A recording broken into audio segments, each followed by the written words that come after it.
皆さんこんにちは。海外在住トレーナーのようです。今日はですね、アメリカ、海外で一番かっこいい体をしている人たち、どのカテゴリーの人たちかっていうことを私の独断と偏見で話していきます。当然僕もやっぱりボディビルやってるので、ね、フィジーク選手だったら逆三角形、広背筋こう広がってて肩が大きくてビーチで入る体。かっこいいですよね。僕もかっこいいと思います。で、またボディビルは本当に言わずもがなサイズ、X シェイプ。足もでかくて、もう小さいところがない。とにかく全身でかい。かっこいいですよね。僕もボディビルやってる身としては大好きです。かっこいいと思います。当然、やっぱりボディビルの人たち、ボディメイクをしてる人たち、やっぱかっこいいんですけど、アメリカであれこの人すごいいい体してるなって思うカテゴリーの人たちがいるんですよ。それはクロスフィッターです。クロスフィッターが僕個人としては一番かっこいい体をしてるなっていうふうに思います。日本だと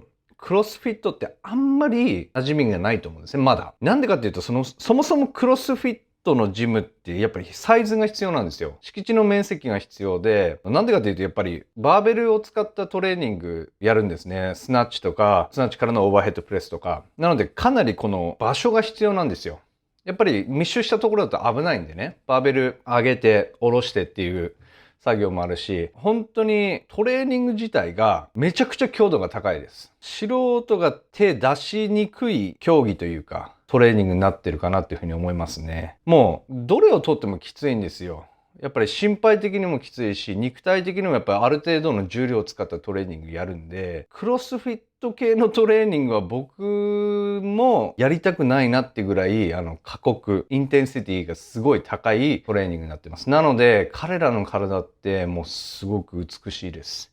なんでかっていうと、上半身と下半身のバランスがもう完璧なんですよ。フィジークみたいに上半身だけ大きいとか、肩だけ大きいとか、そういうのがないんですよ。もう本当にヘッドとですね、頭から足の先まで、もう本当にバランスがよく鍛えられてる。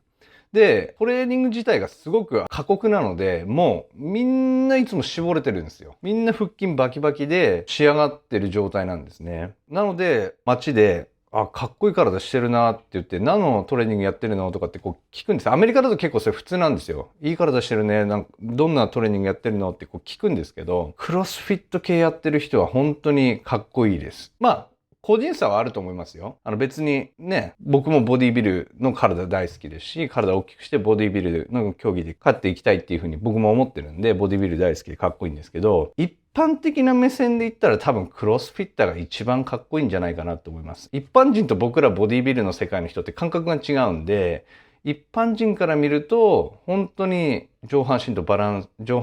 身バランス良くて、どこだけ異常に発達してるみたいなのないんですよね。本当にバランスよく鍛えられてて、シックスパックでっていう感じなんで、僕個人的にはクロスフィッターが一番かっこいいかなというふうに思います。やっぱりアメリカはそもそも国土の面積も広いですし、スペースが十二分にあるんで、クロスフィットのジムってやっぱり作りやすいっていうか、作れるんですよね。街にいくつもクロスフィットのジムっていうのはあります。ただね、激しい競技なんで、同時に怪我の事例っていうのも他のジムのカテゴリーからすると多いなっていう感じはあるんですが、クロスフィットのトレーニング、例えで言うと、400メートルのトラック競技みたいな感じです。なんていうんですかね、この心肺機能的にもしんどいし、じゃあマラソンかっていうと、スプリントも求められてくるし、持久力とその瞬発力、両方求められる、ちょうど中間じゃないですか。ね、スプリントで100メートルっていうのは、まあこれ仮に言うと、例えばパワーリフティングとか、ボディビル。で、マラソンですね、長距離走。これをランナーとか、スイマーとか、そういう人たちですね。ってカテゴリーすると、このクロスフィッターっていう人たちは、この400メートルトラックの競技の人たち。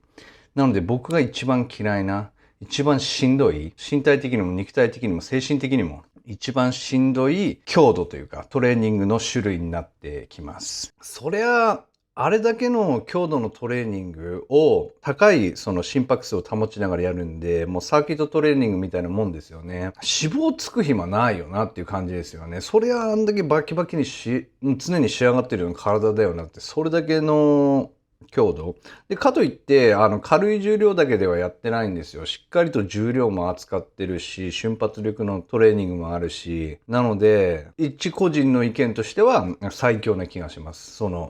生物っていうか、アスリートとして最強なポテンシャルの高いカテゴリーになってくるかなっていうふうに思いますね。僕もクロスフィットのサーキットトレーニングってアメリカにいるときは仲間が結構やってるんで参加したことあるんですけど、いやもう本当にしんどいですね。普通にジムでトレーニングやってるのがめちゃくちゃ楽に感じるぐらい、もうしんどいです。一番しんどいのがやっぱり心肺機能ですね。心肺機能、やっぱり高いパフォーマンス、重量もしっかり扱ってるんだけど、もうバンバンバンバンいくんですよ。もう僕個人としてやりたくないトレーニングの一つですね。でもやっぱ彼らの体はすごいです。僕が見た中でやっぱり一番一般人から見てもかっこいいって言える体なんじゃないかなっていうふうに思いますね。日本でもやっぱり少しずつ広まってきてるとは思うんですけど、ぜひ興味のある方はそういうジムがあるか調べてみるのもいいかなっていうふうに思います。今日は以上です。